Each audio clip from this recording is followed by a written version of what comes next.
Here are today's top stories. President Duterte leads the send-off of scientists to the Philippine Rise. Senators welcome the partial lifting of the deployment ban on workers to Kuwait. Telecommunication companies are ordered to lower their call and text interconnection fees. And newly elected Sangguniang Kabataan officials are told to undergo mandatory governance training. Good day, I'm William Theo. Welcome to the PNA Newsroom.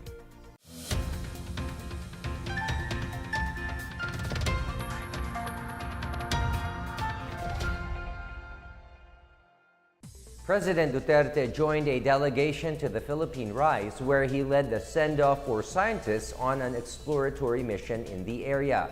More on this from Janice Cabe. Senator Panfilo Lacson on Tuesday expressed support for President Rodrigo Duterte's visit to the Philippine Rise, saying the president's action not only clearly asserts the country's sovereignty over the undersea feature, but would also deter future intrusions in the vast resource-rich area. Lacson says it is better symbolically that he went there to assert the country's sovereignty in the region. Duterte's trip to Aurora Province, where the send-off ceremony was held, coincides with the first anniversary of the renaming of the region. On May 16, 2017, Duterte signed Executive Order No. 25, which changed the name of the underwater plateau from Benham Rise to Philippine Rise. The trip marked the ceremonial send-off for some 50 Filipino scientists who will undertake research in the region. Duterte's visit to the Philippine Rise comes 2 weeks after he vowed to wage war on any foreign nation that tries to seize control of Philippine territory. The United Nations Commission on the Limits of the Continental Shelf ruled on April 12, 2012 that the Philippine Rise is part of the Philippines continental shelf. The ruling grants the Philippines the sole rights to explore and exploit resources in the undersea plateau. For the PNA Newsroom, I'm Janice Cave. The Department of Justice ordered former President Noynoy Aquino and several former and incumbent officials to attend the preliminary investigation on June 4 over the Dingbaksha controversy. State prosecutors started on Tuesday the probe on the criminal complaint filed against Aquino and 44 respondents. Philippine Anti-Corruption Commission Commissioner and Volunteers Against Crime and Corruption lawyer Manuelito Luna and Eligio Malyari of the Vanguard of the Philippine Constitution filed complaints for possible violation of Anti-Graft and Corrupt Practices Act, Government Procurement Reform Act, technical malversation, criminal negligence, and other violations. Aquino, former Budget Secretary Florencio Butch Abad, and former Health Secretary Janit Garin failed to show and were represented by their lawyers, while foreign representatives of Sanofi Pasteur also were not present. The respondents were ordered to be present on June 4 hearing for the submission of counter affidavits, where respondents are required to be present to reaffirm their sworn statements before the DOJ panel. Senators welcomed the partial lifting of the deployment ban of overseas Filipino workers to Kuwait following the signing of a labor protection agreement with the Gulf state. Senator Sonny Angara says the decision is a step in the right direction towards normalization of diplomatic relations between the two countries and ensuring full protection of OFWs. Senator Joel Villanueva meanwhile stressed the need for household service workers to acquire TESDA certification before deployment. Duterte ordered a total ban on the deployment of Filipino workers to Kuwait in February following a string of reported deaths and abuses of Filipino workers in the Gulf state. The latest of these was the death of Joanna de Mafelis, whose body was found in a freezer. Diplomatic ties between the Philippines and Kuwait were further strained last month after Philippine embassy officials rescued distressed Filipino workers allegedly without coordinating with Kuwaiti authorities. Philippine and Kuwaiti officials signed the agreement on the employment of domestic workers between the Philippines and Kuwait on May 11.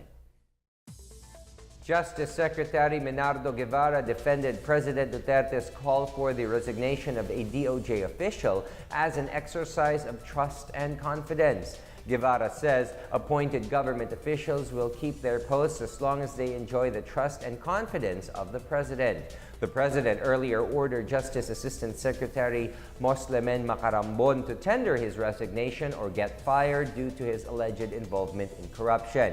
Last month, Guevara asked all DOJ undersecretaries and assistant secretaries to tender their resignations to give him a free hand to perform his mandate. Macarambon was found to have been regularly intervening on behalf of suspected smugglers of gold and other precious jewelry at the Ninoy Aquino International Airport.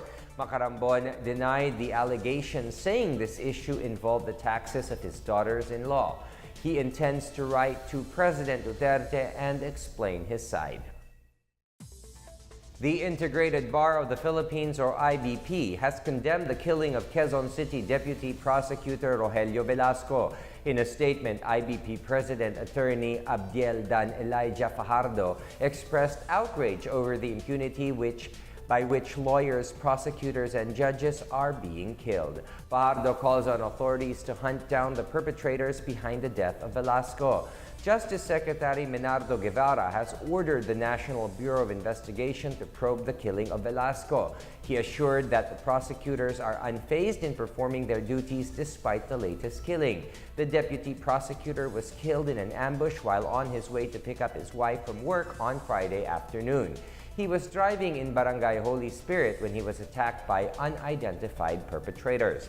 Velasco is the latest prosecutor killed so far under the administration of President Rodrigo Duterte, who is a former prosecutor himself. Still to come, telecommunication companies are ordered to lower their call and text message interconnection fees. Winning barangay and SK candidates will not be recognized if they test positive for drugs. These and more when the PNA Newsroom continues.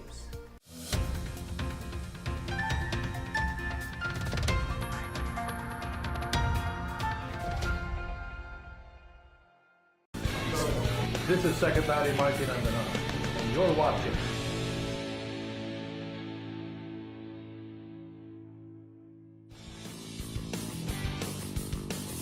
Gusto ko na dalhin nyo dun sa China habang papunta kayo doon. Open mind, don't have the perception of how it will look like. Just suck in all of the learnings that you may get. They will be exchanging their learnings in between sa sarili natin and sa kanila. Marami tayong matutunan sa kanila and ma-open talaga yung mata natin. So we're sending them off. We're sending off all of the China 21 delegates. This is the third batch of delegates that we're sending to China para pag-aralan ang Chinese media, print, television, radio, at online. And we wish them well, and I'm sure they will enjoy this trip. The Presidential Communications Operations Office.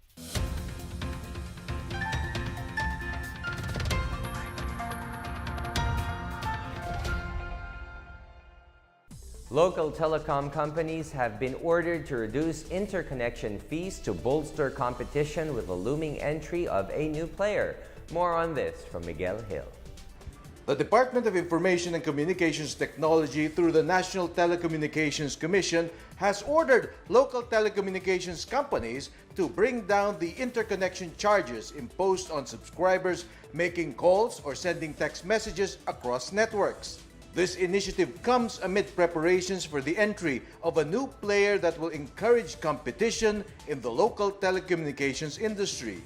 The DICT has directed the NTC to formulate measures that will ensure lower rates for both mobile, voice, and short messaging services being offered by telcos. The department noted that mobile voice and SMS rates in the Philippines are among the highest in Asia. DICT Acting Secretary Eliseo Rio noted the need to make the mobile voice service and short message service in the Philippines more affordable for the ordinary Filipino consumer. Currently, the interconnection fee for voice calls is at 2 pesos 50 centavos per minute, while text messaging is at 15 centavos per text. For the PNA Newsroom, I am Miguel Hill. The Department of Finance and Japan International Cooperation Agency have signed a grant agreement for the release of about 970 million pesos for the rehabilitation and reconstruction of Marawi City. The agreement was signed by Finance Secretary Carlos Dominguez and JICA Chief Representative to the Philippines, Yoshio Wada. Total assistance of the Japanese government to the Philippines to support initiatives in Marawi is now at $36 million. Dominguez says the Philippine government has identified 902 priority projects and activities for the rehabilitation and recovery of Marawi. The projects will cost roughly 55 billion pesos. 47% of the budget will come from the National Disaster Risk Reduction and Management Council Project Fund. The finance chief said the Philippine government may issue retail bonds for both domestic and international markets intended to raise funds to support the Marawi rehabilitation program. The government seeks to commence with the rehabilitation projects for Marawi by June 16. Police have arrested the suspect in the killing of former La Union Congressman Eufronio Erigel. PNP Chief Oscar Albayalde confirmed the arrest after identifying Erigel's murder as an election-related case. The suspect was identified as Felizardo Villanueva alias Rambo, a candidate for barangay chairman in Capas, Agoo, La Union. Albayalde suspects that Villanueva plotted the murder when Erigel did not endorse him during the campaign period. The former congressman was shot dead along with his two bodyguards last Saturday while giving a speech at a meeting de avance in Agoo. The Department of Interior and Local Government in the ARMM says it will only recognize winners in Monday's barangay and SK elections if they test negative for illegal drugs. Attorney Noor Hafizullah Abdullah says elected village officials will only be recognized if they have undergone drug testing with results issued by a government hospital.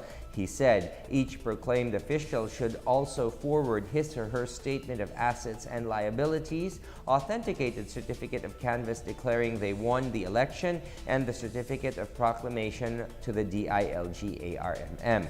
Chief Superintendent Graciano Mijares, Police Regional Director for ARMM, said the police will help the DILG determine if Monday's winners are not in any way involved in illegal drugs.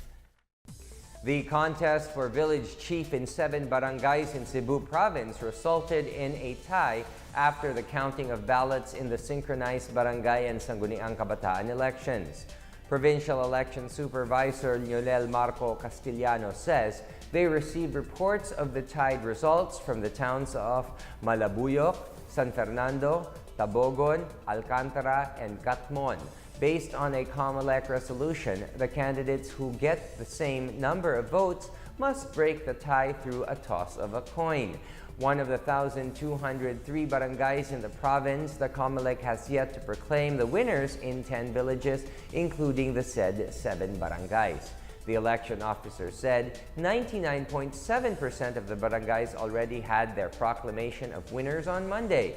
Castellano said they will be posting the complete list of barangay and SK election winners probably on May 26 or 27. Up next, winning Sangguniang Kabataan candidates are required to undergo governance training. And in our features section, a Guimaras tribe will take part in Philippine Independence Day celebrations in New York. These and more when the PNA Newsroom returns.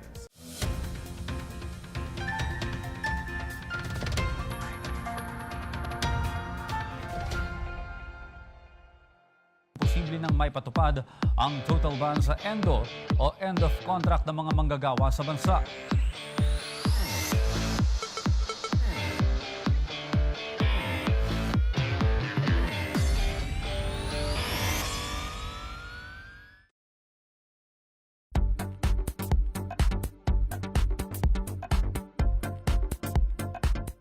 Sa inyo pong lahat, sa mga communication officers, welcome to City of Bacoor. Magandang tanghali sa atin. We are here today to become partners with every one of you. We are here today because we know that more than anything, the Presidential Communications Office and the PIA would need more public servants to help us out in bringing all government information, all government programs to our constituents, to the public. That is our very essence for being. We've been going around the country asking each information officers every time we meet, kamusta po ba ang communication flow nyo dito? Kamusta po ba ang mga pagde-disseminate ng information natin sa ating lalawigan? We make sure that all of the information mabigay ni PIA, mabigay din namin sa inyo. Ibig sabihin, accurate yung information na yon. Hindi siya fake news. Public Information Officer ng isa sa mga bayan dito sa Cavite, I think it's really a need na magkaroon ng ganitong grupo. We are given the opportunity to coordinate and work hand in hand with PCONet, so mas magiging precise, no? So mas magiging accurate yung information na pwede namin i-disseminate sa mga constituents namin because we are very sure na tama yung sinasabi namin. Mas madali natin napaparating lahat ng serbisyo, lahat ng impormasyon sa ating mga kababayan. Palakasin natin lalo ang ating mga kasama sa buong lalawigan ng Cavite.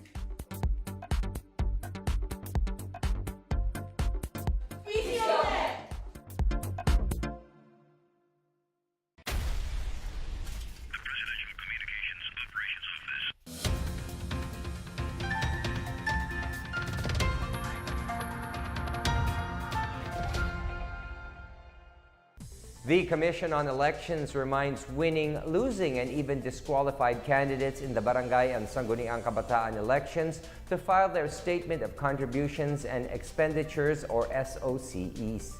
COMELEC spokesperson James Jimenez says candidates have until June 13 to file their statements. The SOCE contains the full, true, and itemized statement of all contributions and expenditures in connection with the election. Jimenez says anyone who filed a certificate of candidacy must file their SOCEs.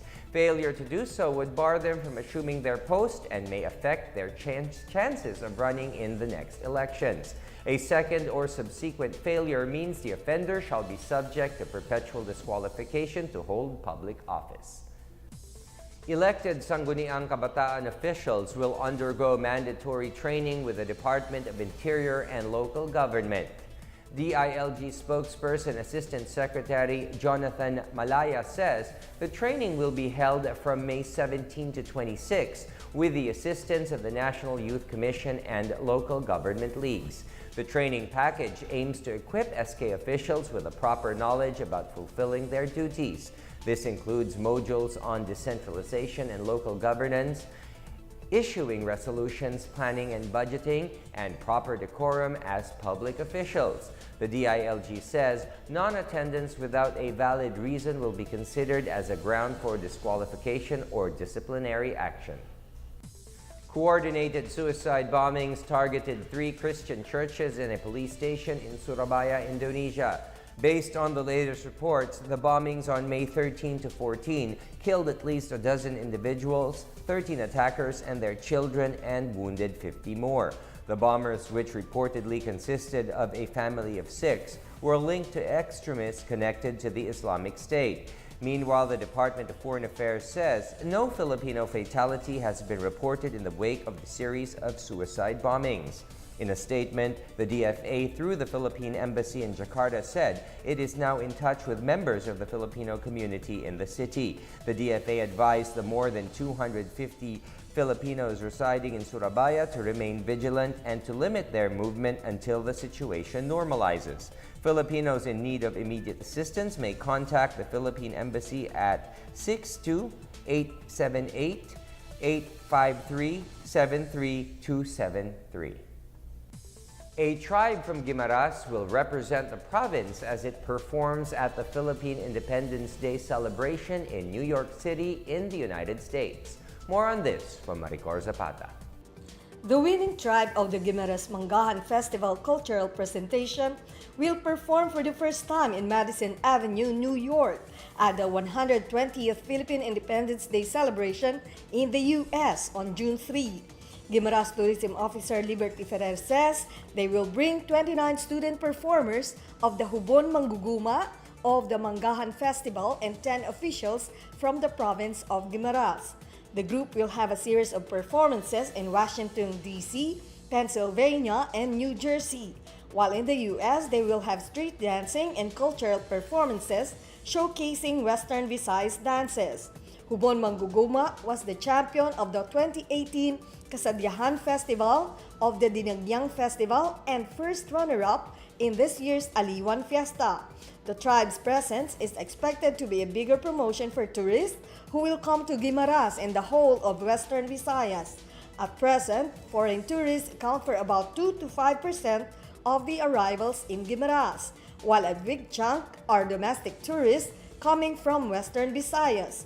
The Guimaras delegation was invited by the Philippine Independence Day Council, an umbrella organization of Filipino-American associations based on the East Coast. The Guimaras delegation will leave the Philippines on May 31 and is expected to return on June 10. For the PNA Newsroom, I'm Maricor Zapata. Let's now check out the weather forecast for Metro Manila and the rest of the country.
Here's another look at today's top stories. President Duterte leads the send-off of scientists to the Philippine Rise. Senators welcome the partial lifting of the deployment ban on workers to Kuwait.